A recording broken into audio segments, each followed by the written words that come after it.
Thank you, Dr. Rupert. Good evening. My name is Olivia Smith, and it has been my honor to serve as Class 43 President at ICTC School of Practical Nursing. Bear with. First, I thank God in the name of Jesus Christ for bringing me here. It is from Him, by Him, and for Him that I stand here today. As I was considering the contents of my speech, I really wanted to open up with a famous line from the movie you may know. It goes like this: I don't know half of you half as well as I should, and I like less than half of you half as well as you deserve. But I decided against it, as most of my classmates and Mrs. C have endured my mom jokes, English literature references, and my constant barrage of movie quotes for 16 months. And if they are sick of it, then the audience doesn't want to hear it either. So, as you wish. Also tonight, I will not be using any Latin and Greek words as I did in study sessions. Instead, I'm going to take the inspirational route and declare to you the famous victory phrase, Veni Vidi Vici. Oops, I did it again. Also, I am going to keep this speech brief because, as all of you know, we have a schedule to keep and we need to watch the time. My classmates are sick of that too. All of you in this audience tonight are here for someone to the left of me. And for the past 16 months, we have come home to you complaining or crying or both. And I know that we have complained to you about everything. And we have complained about each other. We have told you some stories. We have told you some stories that are great, some that are unflattering, and some that are unbelievable. But I am here tonight to set the record straight. I want to tell you about each one of these wonderful new nurses to the left of me, and I'm going to set it straight with some clear provisions. I'm going to start with Laurel. I call her Laurel, and you may have noticed her. She's like 8'7". She doesn't like to hear this, but she should be in medical school. Laurel is the youngest of our class. However, to her credit, she is a natural-born leader. And great things are in her future. This will not be her last graduation. And aside from being smart, Laurel is compassionate, and she has respect for every person with whom she interacts.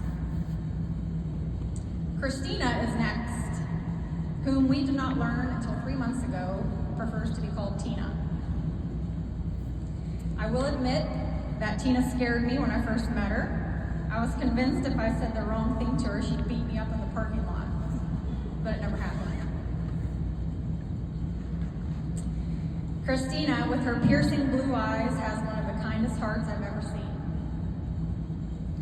And though she never beat me up in the parking lot, she is a fighter, and she fought hard for this day. In addition, throughout her whole life, she has fought hard for many things. And next to being a fighter, she has a strong commitment to her family and her patients. Really, Christina is committed to everything that she encounters. Then there is Patricia. And I don't know if I can help out Patricia with my words. She's ruined herself, to be honest. Mrs. C gave her the nickname, my problem child. And that pretty much sums up Patricia. No, I'm just kidding. In all seriousness, Patricia is one of my dearest friends. And when things were hazy and confusing, I'd call her up and we would talk it through. Sometimes we'd hang up and things would still be hazy and confused. Patricia is a faithful daughter and the example of a godly wife. Patty is the comedian of our class. And she also sat in the back of the classroom judging everybody. Yet despite her judgmental stares and her growls, she is everyone's best friend, because she establishes trusting relationships with everyone she encounters. Next is Erica, who I have called Eka, but Patty will tell you that I copied that from her. So let me tell you about Erica. The first thing you will notice is her wonderful, infectious, and contagious laugh. The best laugh I've ever heard, and it's always ready to come pouring out. It's ready to come pouring out right now. Erica loves her cats and her dogs, and though she does have the mouth of a trucker, she has a good heart, even though she says she doesn't. Erica has had the same job for 11 years. It's amazing. And she takes authority over her responsibilities, and she displays consistency. And then we have Nate. I have no nickname for Nate, but Erica calls him the boy. When I first met Nate, I could not make him laugh or get him to engage in conversation. That has since changed. I can now just look at him and we start cracking up. So much so that I have to look away and cover my ears because I can't see him laughing or I can't hear him because it just makes it worse. He's got the best sense of humor. And Nate has spent 16 months surrounded by women, and he is a gentleman. He knows his moral duties, and he is a man of integrity. Next is Gloria. I've got two nicknames for Gloria. I call her G, and I call her Gloria. We know everything there is to know about Gloria, and more than we ever asked for. We know all her opinions, we know all about her family, but more importantly, I know that Gloria, when she loves fiercely. And everywhere she goes, she maintains her individuality, and she creates ways to express her unique personality, and that is what makes her very special. And next is Srijana, and I call her Sweet Jana, because I really couldn't pronounce her name very well, and she's the sweetest little thing. Sweet Jana has been in this country for 2 years or so, and she speaks better English than I do. She has demonstrated significant personal growth, and she has gained wisdom over a short time frame. Leaving her country and security behind, she has flourished by building a new and vibrant life. And let me share with you that in July, she wore shorts for the very first time. I thought that was adorable. She has done presentations in front of us, and she has knocked all of them out of the park. Sweet Jana is adopting new approaches and setting higher standards for herself to reach her goals. And last, but certainly not least, is our little Stacy. We have not known Stacy for very long, but from day one, we all loved her and we knew that she belonged to us. She may not have thought the same about us, but she kept on going. And during her time in our class at ICTC, she had some setbacks, and yet she is here today, and we are so proud of her. She is quiet, and though she did not join our antics on our lunch breaks, it was because she was building her own network and her own relationships to achieve greater outcomes. I'm so proud of all of you.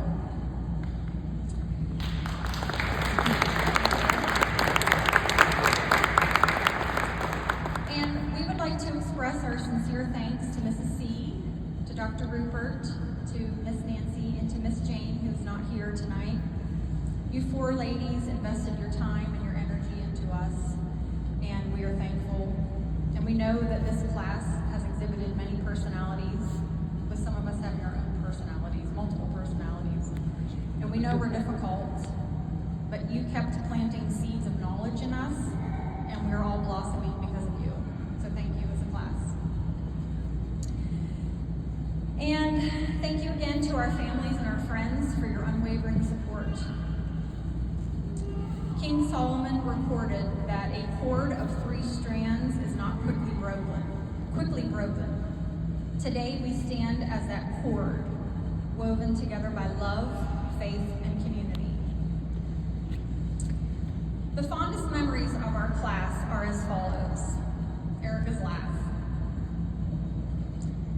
Things that come out of Patty's mouth. The drive to and from Wendy's in Olivia's minivan at Connellsville Hospital. Good times. Lunch at Applebee's after visiting the School of Nursing. Laughing at the chest physiotherapy video. I'm gonna go home and watch that. The walk to Westmoreland Hospital and seeing our old dog, our old favorite dog. Showing some leg at the corner of the road where we parked at Westmoreland Hospital. We kept it PG, Dr. Ripper. Looking for Erica's green beacon car at every location we went to. Ready, Nate? HK and KK. Patty's special wound care and the insertion of a Foley. Had to keep it PG. Patty getting too familiar with the trachea, lungs, and heart. Dan, oh Dan, telling us that he cured COVID with hot cocoa. Mrs. C's admitted awful attempts at drawing. The day we were lectured on death and we all cried like babies. Patty driving to Frick Hospital when she was supposed to be at Latrobe 2 times. Mrs. C when she pronounced the medication name Quishapine, and Stacy said, "Who's that?" Tina's hilarious study guide. You know the one. Being slap happy in class and crying with laughter about she-we. And this comes from Christina, remembering how the Spina Bifida camp brought us together as a unit. From Gloria, the unexpected bridal shower given to her and celebrating one's achievements. From Stacy, welcoming her to the class, being supportive and making her feel comfortable. From Sweet Jonna, everyone making sure she is eaten, has a ride home, and making sure she is okay. She will miss the laughter and the talks. Now a word on the obstacles we have overcome. There is a Greek word, apokaradokia.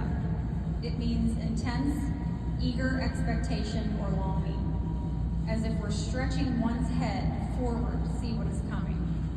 It conveys a deep and active anticipation for a future event.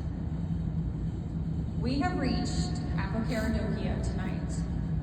We went through trials, and in doing so, those trials produced perseverance. Perseverance produced character. Character produced hope. And all of those together produced resilience, which brought us to this point. And now, looking forward with some words of encouragement, I know that we are all beyond exhausted. But I want to encourage all of you to continue being consistent, continue in repetition, continue in your commitment, continue in discipline, with hyper-focus, committing your works to the Lord, and in doing so, your thoughts will be established. Congratulations to the class of 2020.